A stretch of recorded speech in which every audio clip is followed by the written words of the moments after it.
দ্বিতীয় মেয়াদে ক্ষমতায় এসেই নির্বাহী আদেশে একগাদা সিদ্ধান্ত সহ বেশ কয়েকটি গুরুত্বপূর্ণ পদক্ষেপ নেন মার্কিন প্রেসিডেন্ট ডোনাল্ড ট্রাম্প।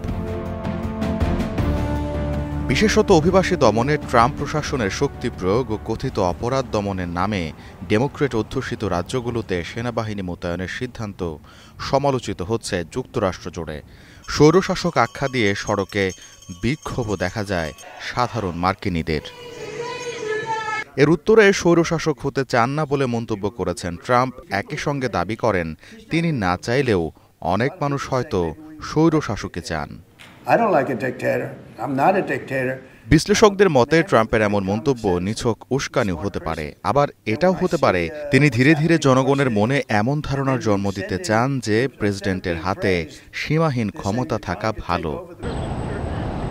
তবে পুরো বিশ্বে গণতন্ত্র ফেরি করে বেড়ানো যুক্তরাষ্ট্রের প্রেসিডেন্টকে কর্তৃত্ববাদী হিসেবে দেখতে কি প্রস্তুত মার্কিনীরা? ট্রাম্পের দাবির সত্যতাই আসলে কতটা? স্বাধীন জরিপগুলোতে মিলেছে এমন বেশ কিছু মতামত যা গণতন্ত্রপন্থীদের জন্য বেশ অস্বস্তিকর। কারণ খোদ ক্ষমতাসীন দল রিপাবলিকান পার্টিরই একটা বড় অংশ ট্রাম্পকে আরও বেশি ক্ষমতা দেওয়ার পক্ষে। গত বছর ম্যাসাচুসেটস ইউনিভার্সিটির এক জরিপে রিপাবলিকান ভোটারদের ৭৪% বলেছেন ট্রাম্প যদি একদিনের জন্য স্বৈরশাসক হতে চান তাতে তাদের আপত্তি থাকবে না।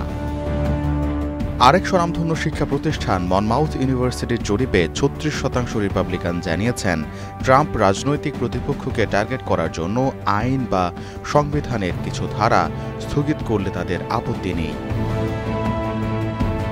বিশ্বখ্যাত পিউ রিসার্চ সেন্টারের চলতি বছরের জরিপে দেখা গেছে ৫৯% রিপাবলিকান বিশ্বাস করেন কংগ্রেস বা আদালতের বাধা না থাকলে ট্রাম্প দেশের সমস্যাগুলোর আরও সহজে সমাধান করতে পারতেন। চলতি বছরের মার্চে সিবিএস নিউজ ইউগভ জরিপে দেখা গেছে ৪৪% রিপাবলিকান বলেছেন ট্রাম্পের সিদ্ধান্তে আদালতের হস্তক্ষেপ অনুচিত। রাজনৈতিক বিশ্লেষকরা বলছেন যুক্তরাষ্ট্রের সংবিধানে ক্ষমতার ভারসাম্য বা চেকস অ্যান্ড ব্যালেন্সের যে মূলনীতি আছে রিপাবলিকানদের বড় অংশ সেটি দুর্বল করার পক্ষেই অবস্থান নিচ্ছেন। অনেকেই মনে করছেন ট্রাম্প এই বিষয়টিকে সামনে আনছেন জনগণের সমর্থনের মোড়কে, যা ভবিষ্যতে তার ক্ষমতা বাড়ানোর দাবিকে স্বাভাবিক চেহারা দেওয়ার চেষ্টার অংশ। ৭৯ বছর বয়সী ট্রাম্প যদিও প্রকাশ্যে দাবি করেছেন তিনি স্বৈরশাসক নন, তবু সমর্থকদের বড় অংশ মত দিচ্ছেন সীমাহীন ক্ষমতার পক্ষে।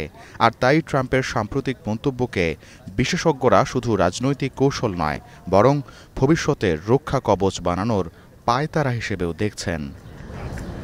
গোলাম কিবরিয়া, স্টার নিউজ।